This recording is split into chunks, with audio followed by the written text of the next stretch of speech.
जो आदिवासी विकास विभाग या जो आदिवासी विद्यार्थी केता जो निर्णय लेदलो म्हणजे जो जुनो जी आहे तो 2011 नंतर आहे त्याले बदल कीने 5 ऑगस्ट आणि 14 ऑगस्ट या काही थोड़ी घणी सुधारणा क्यों आखीने पण त्या की सुधारणा के त्याला अख्खा राज्य में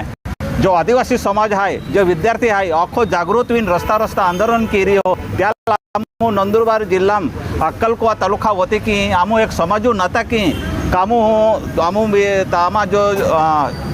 काकोडखट वालो विनोद दादो है तुकाराम दादो है आणि धीजू है मोपळा वालो हे अन्न त्याग केणार आहे तर त्याले सपोर्ट करा आमू त्या समाजू होती की अख्खा तालुका मेऱ्या जो युवा मंडळ आहे आणि महिला वर्ग आहे ते बोलणार आहे ते की आमू समाजूला आव्हान कहत आहात का या अन्न त्याग म्हणजे जे आंदोलन आहे याला अख्खा समाजू होते की पुरो सहकार्य करा याच्या विनंती आहे।